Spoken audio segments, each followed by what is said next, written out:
Hi Sugi families, ஒரு மூணே ingredients வச்சு ஒரு சூப்பரான ஃபுட் 7 month plus பேபிஸ்க்கு கொடுக்கலாமா? இது நீங்க travel friendlyயாவும் யூஸ் பண்ணலாங்க இல்ல வீட்லயுமே நீங்க finger foodsஆவும் ட்ரை பண்ணலாம். வாங்க பார்க்கலாம். இந்த banana pancake பண்றதுக்கு பாத்தீங்க அப்படினா நல்ல ஒரு பழுத்த வாழைப்பழம் எடுத்துக்கோங்க. அதுக்கு அப்புறம் கோதுமை மாவு எடுத்துக்கோங்க 2 ஸ்பூன். அதுக்கு அப்புறமேட்டு ஒரு சின்ன துண்டு அளவு பட்டைங்க. இது நீங்க பட்டை பவுடரா எடுத்துக்கிறது இன்னும் பெட்டருங்க. இதில் கொஞ்சமாக தண்ணி மிக்ஸ் பண்ணி அரைச்சிட்டு வந்துடலாங்க. கன்சிஸ்டன்சி பார்த்தீங்க அப்படின்னா உங்களுக்கு இப்படி தாங்க இருக்கணும். நல்லா பேன் ஹீட் பண்ணிக்கோங்க சிம்மில் வச்சுட்டு. அதுக்கப்புறமேட்டு இதில் தோசை மாதிரி ஸ்ப்ரெட் பண்ணி எடுத்துக்கோங்க. ரொம்ப மெலிசாக பண்ண முடியாதுங்க.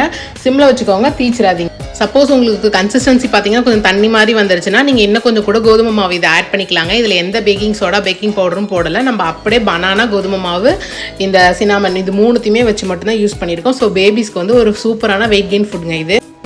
இதே மாதிரி நல்லா திருப்பி போட்டுட்டு நல்லா அழுத்தி விடுங்க. இது மாதிரி தோசை கல்ல நல்லா ப்ரெஸ் பண்ணி விட்டீங்க அப்படின்னா நல்லாவே ஈவனாக உங்களுக்கு வெந்து வந்துடுங்க. இதில் பனானா ஆட் பண்ணியிருக்கிறதுனால சளி பிடிக்கும் அப்படின்னு சொல்லிலாம் நீங்கள் பயப்பட தேவையில்லைங்க. சளிலாம் பிடிக்காது. பேபிஸ்க்கு இந்த மோஷன் ப்ராப்ளம் இருந்துச்சு அப்படின்னா டெஃபினட்டாக இதை வீக்லி ட்வைஸ் கொடுங்க. அது மட்டும் இல்லாமல் இதில் பனானா ஆட் பண்ணியிருக்கிறதுனால வெயிட் கெயினுக்குமே நல்ல யூஸ்ஃபுல்லான ஒரு ஃபுட்டுங்க. ஸோ ஒரு ஹோல் ஃபுட்டு மறக்காமல் இதை ட்ரை பண்ணி பாருங்கள் உங்கள் பேபிஸ்க்கு. அவ்வளோதாங்க, ரெடி ஆகிடுச்சு. இவ்வளோ ஒரு பனானா நம்ம ஒரு வீட் பவுடர் ஆட் பண்ணதில் ஒரு 8 பேன்கேக் சின்ன சின்னதாக வந்துச்சு. ஸோ இதில் பேபி ஒரு 4-5 சாப்பிடுவாங்க. அவ்வளோதான், அதுவே அவங்களுக்கு வயிறு ஃபுல் ஆகிடும். இதே மாதிரி நீங்களும் உங்கள் பேபிஸ்க்கு கொடுத்து ட்ரை பண்ணுங்கள். டெஃபினட்டாக ஒர்க் அவுட் ஆகும். அதுவும் இல்லாமல் இதில் பனானால நேச்சுரல் சுகர் இருக்கிறதுனால ஸ்வீட்டாக இருக்கிறதுனால பேபிஸ் ரொம்பவே லைக் பண்ணி சாப்பிடுவாங்கங்க. நான் ரூமுக்கு போகிறதுக்கு முன்னாடியே நேஹா பாப்பா எழுந்திரிச்சிட்டாங்க. ஸோ அவங்க அந்த ஃபுட்டை பார்த்தோன்னே உடனே வந்தாங்க. வேகமாக எடுத்தாங்க. அவங்களே ஃபிங்கர் ஃபுட் தான் நான் அடிக்கடி கொடுப்பேன் அவங்களுக்கு. எஸ்பெஷலி இந்த பேன்கேக் ட்ரை பண்ணேன்னா ஃபிங்கர் ஃபுட்டாக தான் ட்ரை பண்ணுவாங்க. நீங்களுமே ட்ரை பண்ணி பாருங்கள். ஃபிங்கர் ஃபுட்டுக்கு மஸ்ட்டு ஒரு ரூல் அப்படின்னு பார்த்தீங்கன்னா நல்லா சாஃப்டாக இருக்கணும். பேபிஸோட தொண்டையில் சோக் பண்ணாத அளவுக்கு இருக்கணும். அவ்வளோதாங்க.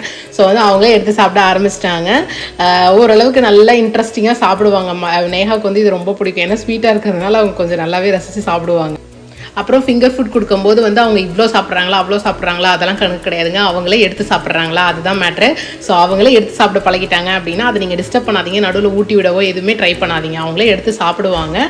ஸோ அவங்க எடுத்து சாப்பிடல அப்படின்னா அதுக்கப்புறம் நீங்கள் கொஞ்சம் நேரம் கழிச்சு கூட ஊட்டி விடலாம். சாப்பிட்டுக்கிட்டே நேஹா பாப்பா அவங்க அப்பாவையும் எழுப்பி விட்டு விளையாண்டுக்கிட்டு இருந்தாங்க. நேஹா பாப்பாவுக்கு நான் 8th monthலேருந்தே ஃபிங்கர் ஃபுட் ஸ்டார்ட் பண்ணிட்டேங்க. நேஹா ஓரளவுக்கு நல்லாவே சாப்பிட்டுக்கிட்டாங்க. இந்த வீடியோவை மறக்காமல் சேவ் பண்ணி உங்கள் பேபிஸ்க்கு நீங்களும் ட்ரை பண்ணி பாருங்கள். வெயிட் கெயினுக்கு நல்லாவே யூஸ்ஃபுல்லாக இருக்கும். உங்களுக்கு தெரிஞ்ச நியூ மாமிஸ்க்கும் இதை ஷேர் பண்ணுங்கள். இன்னொரு vlogல பார்க்கலாம். சரிங்களா? பாய்.